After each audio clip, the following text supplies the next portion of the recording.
बेटा नीट 2025 का रिजल्ट आ चुका है। अब क्या होता है ना बेटा, एक बार रिजल्ट आ गया, अब आपको बैठना होता है बेटा काउंसलिंग के अंदर। और काउंसलिंग के अंदर बेटा बहुत सारे ऐसे डॉक्यूमेंट्स हैं जो आपको रिक्वायर्ड होते हैं। तो आपको बेटा इन डॉक्यूमेंट्स को पहले ही साथ रख लेना है कि ऐसा ना हो कि एंड मौके पे आपसे कोई डॉक्यूमेंट आपके पास नहीं है या वो बन नहीं पा रहा है, तो ये सारी चीज़ें ना हो। तो आप सारे डॉक्यूमेंट्स को बेटा अभी से अलाइन करके रख लो। मैं आज आपको पूरे डॉक्यूमेंट्स बता देता हूँ क्या क्या और क्या क्या उसकी ज़रूरत होती है, वो सारी चीज़ मैं आपको इस वीडियो में कवर करूंगा। तो बेटा वीडियो को लास्ट तक जरूर देखना, क्योंकि डॉक्यूमेंट्स बहुत ज़्यादा ज़रूरी होते हैं, मैं आपको ये बता रहा हूँ। क्योंकि बेटा बच्चा कई बार कई डॉक्यूमेंट्स मिस कर देता है, जिसके चलते उसके काउंसलिंग में प्रॉब्लम होती है।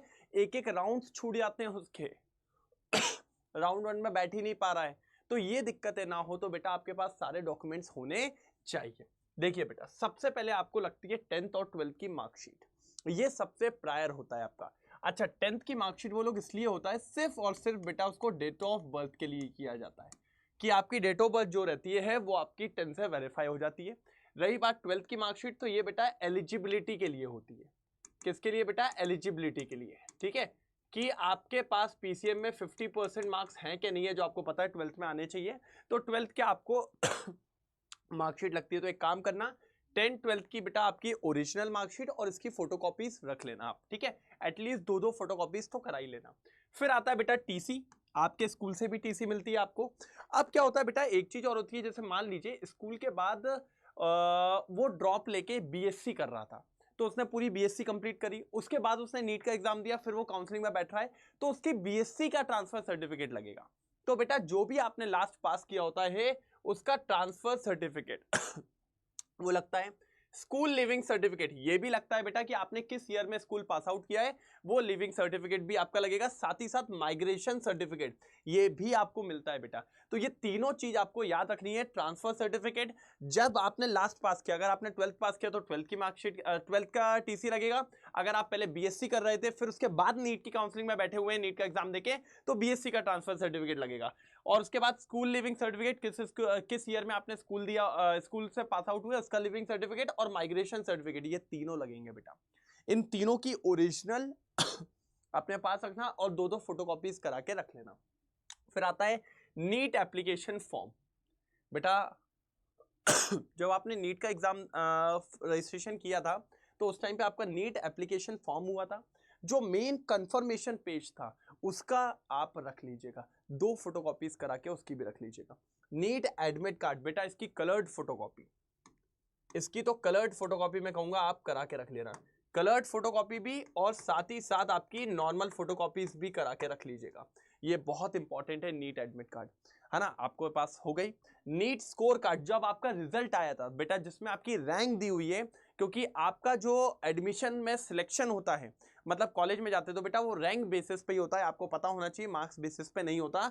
तो इसका भी आप कलर्ड फोटोकॉपी, कलर्ड फोटोकॉपी, साथ ही साथ आपकी दो नॉर्मल फोटोकॉपीज करा के रख लेना और ओरिजिनल भी रख के चलना, ठीक है ना। ये नीट एडमिट कार्ड तो आपके पास हो ही जाएगा। तो ये आपके पास बेसिक्स हैं जो आपके पास होने चाहिए, और आपके पास ये सब होंगे भी। अब आते हैं सर अपन मेन आगे, डोमिसाइल सर्टिफिकेट।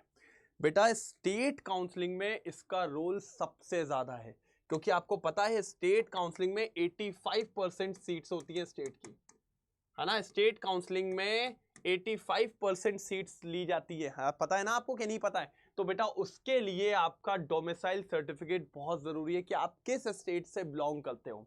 तो ये स्टेट काउंसलिंग में सबसे ज्यादा जरूरी है। मैं कहता हूं इसको तो आप रख के चलिए, ओरिजिनल भी फोटोकॉपी भी। अगर नहीं है तो बेटा कोशिश करिए जल्दी से जल्दी बन जाए, अगर स्टेट काउंसलिंग में आपको पार्टिसिपेट करना है तो।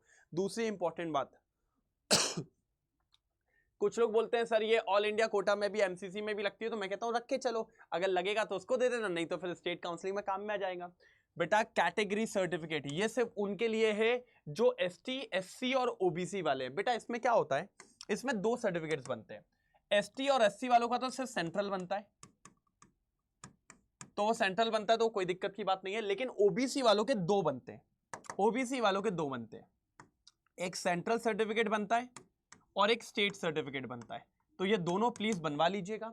स्टेट सर्टिफिकेट आपका लगेगा स्टेट लेवल काउंसलिंग पे, और सेंट्रल लगेगा आपके ऑल इंडिया लेवल काउंसलिंग पे। तो ये दोनों आपके पास होने चाहिए ओबीसी कैटेगरी से। दूसरी बात, इस पे एक वैलिडिटी भी होती है, एक्सपायरी भी होती है। कहीं अगर वो आपका एक्सपायर हो गया हो तो बेटा उसको जाके फिर से आप एक और बार बनवा लीजिएगा, वो बहुत जरूरी है, तहसील में बनता ही है ना। ठीक है, तो इसको थोड़ा करवा लीजिए, ये बहुत इंपॉर्टेंट है जो मैं ऊपर बता रहा हूं, ये दोनों बहुत इंपॉर्टेंट है क्योंकि यहीं पर बच्चा फंस जाता है। अगर डोमिसाइल मिस कर गए तो बेटा स्टेट से, समझ रहे हो, और कैटेगरी मिस कर गए तो बेटा फिर आपकी रैंक वैंक में फिर जनरल वाला काउंट पे आ जाओगे तो वो दिक्कत है। फिर आता है इनकम सर्टिफिकेट, बेटा ये कई जगह पे मांगते हैं, कई जगह पे नहीं मांगते, कई कॉलेजेस मांगते हैं, तो इसको बनवा के रख लो बेटा, ये तो बहुत इजीली बन जाता है और आसानी से आपके पास रहेगा। फिर आता है बेटा गैप सर्टिफिकेट, इस पे तो मैं वीडियोस बना चुका हूं। ये मेनली बेटा ड्रॉपर्स के लिए होता है। जिसने अभी 12 दिया और उसने नीट का एग्जाम दिया, सॉरी, जिसने अभी 12th का एग्जाम दिया और उसने अभी सीधे चालू कर दिया बेटा, नीट का एग्जाम भी दे दिया और नीट काउंसलिंग में बैठा है, तो उसको नहीं चाहिए। सिर्फ जो ड्रॉपर्स है बेटा उनको चाहिए। ये वो होता है कि आपने 12th के बाद क्या किया है, आप प्रिपरेशन कर रहे थे या आपने किसी बीएससी में एडमिशन लेके क्या करा, पढ़ाई करी 2-3 साल, क्या किया, मतलब ये आपको सिर्फ बताना होता है उनको कि इस गैप के दौरान हम लोग कोई भी क्रिमिनल एक्टिविटीज में नहीं थे। तो ये गैप सर्टिफिकेट बनवाना पड़ता है बेटा, ये एक एफिडेविट होता है। मैंने इस पर पूरा एक वीडियो बनाया हुआ है, कल आया हुआ है। ये एक एफिडेविट होता है बेटा, 1 साल 2 साल 3 साल सब बनता है, इस पर नोटरी करवाई जाती है। इसका मैंने पूरा फॉर्मेट भी कल बताया था जो आपके पास होना चाहिए। तो गैप सर्टिफिकेट भी बहुत इंपॉर्टेंट है बेटा, ये लगता ही लगता है ड्रॉपर्स के लिए। तो ठीक है, उसके बाद 8 पासपोर्ट साइज फोटोग्राफ। नीट का जब आपने रजिस्ट्रेशन किया था तो उसमें जो फोटो दी थी वही फोटो आपको कितनी रखनी है बेटा, 8। मैं आपको फिर बता रहा हूं, 8 पासपोर्ट साइज फोटो रख लीजिएगा। ठीक है, बच्चे वाली फोटो मत उठा लेना, सेम फोटो रखना। Valid proof ID, valid photo ID proof चाहिए आपको, जो आपने नीट के रजिस्ट्रेशन फॉर्म में लगाया था। हो सकता है आधार लगाया हो सकता है ड्राइविंग लाइसेंस लगाया हो सकता है पासपोर्ट लगाया हो सकता है पैन कार्ड लगाया हो। तो जो भी आपने लगाया था उसको रख लीजिएगा, original as well as 2 photocopy करा के रखिएगा। फिर लास्ट अलॉटमेंट लेटर। बेटा ये तो क्या होता है कि जब आप पहली काउंसलिंग कर लेते हैं उसके बाद सेकंड काउंसलिंग के लिए अलॉटमेंट लेटर आता है, तो ये जरूरी नहीं है आपके पास। ये टोटल बहुत इंपॉर्टेंट सर्टिफिकेट्स हैं, डॉक्यूमेंट्स हैं जो आपको चाहिए। ठीक है, किसी में कोई भी डाउट हो तो मुझे कमेंट सेक्शन में जरूर बताइएगा। अब आप समझ रहे हैं बेटा कितना टफ प्रोसेस होता है। तो इसके लिए अभी तो हम डॉक्यूमेंट की बात कर रहे हैं बेटा। अगर कोई बच्चा डिलेमा में है कि मैं यार काउंसलिंग में बैठूं कि नहीं बैठूं, तो बेटा और काउंसलिंग में किस तरीके से बैठूं, क्या मेरी प्रेफरेंस लिस्ट होगी, कैसा क्या होगा, तो मैं आपको कहूंगा बेटा ये एक गाइडेंस वाला प्रोसेस है। तो इसके लिए अड्डा 24/7 आपके लिए लेके आया है बेटा नीट काउंसलिंग, क्योंकि हमारा मोटो है बेटा नीट के साथ भी और नीट के बाद भी। तो आपको सबसे पहले मिलता है बेटा क्या मिलता है, 1 काउंसलिंग, और दूसरी मिलती है आपकी 1 प्रो काउंसलिंग। ये दोनों आपको प्रोवाइड की जाती है। अब इसमें एडवांटेजेस क्या है वो बताता हूं मैं आपको। इसमें आपको गाइड बुक मिलेगी, पूरा गाइड किया जाएगा कैसे कैसे आपको आगे की तरफ मूव ऑन करना है। नेक्स्ट आपको नोटिस अलर्ट, हर बेटा जो भी चीजें चालू होने वाली है, state counselling, all India quota counselling, round 1 round 2, तो उसके आपको एसएमएस या फिर नोटिस अलर्ट दिए जाएंगे। डेडिकेटेड काउंसलिंग एक्सपर्ट्स आपके पास होगा, सपोर्ट टीम रहेगी, वेबिनार होंगे बेटा, एप्लीकेटिंग फॉर्म में असिस्ट किया जाएगा, डॉक्यूमेंटेशन जो मैंने आज बताया ये भी पूरा तैयार किया जाएगा बेटा। रिफंड, आप सिक्योरिटी डिपॉजिट जमा करते हो तो उसको रिफंड कैसे लेना है वो भी, और रैंक प्रेडिक्शन, और साथ ही साथ प्रूफ रीडिंग कॉल। बेटा ये क्या है, जब आप अपनी चॉइस फिलिंग भरोगे तो उसको वीडियो कॉल के तहत देखा जाएगा। ये सिर्फ अवेलेबल है 1 प्रो में, ये आपके यहां पर अवेलेबल नहीं है, किसमें, 1 में। और बेटा चार्जेस देखिए, 1 का चार्ज है 1999 और 1 प्रो का चार्ज है 3499। बेटा इसी चीज के लिए बाहर lakhs of rupees, thousands of rupees लिए जा रहे हैं, और अड्डा 27 सिर्फ 1 काउंसलिंग 1999 में, और 1 प्रो वाली जो है 3499 में। ये बेटा कुछ नहीं चार्जेस है। तो बेटा जिसको भी काउंसलिंग करनी है अभी एनरोल करिए इसके अंदर। बस आपको कुछ नहीं करना है, आपको एक कोड लगाना है हेमंत। जैसे आप हेमंत कोड लगाओगे ये वाला आपको 1999 में मिलेगा, ये वाला आपको 3499 में मिलेगा। बेटा कोड लगाना ना भूलें। अगर कोई आपको प्रॉब्लम आ रही है, कुछ चीज क्लियर नहीं हो रही, तो आप इस नंबर पे कॉल लगाइए, और इस नंबर पे कॉल लगा के आप पूरी डिटेल्स भी ले लीजिए, और फिर बोल दीजिएगा सर का कोड लगाना है, तो वो कोड लगवा देंगे आपको।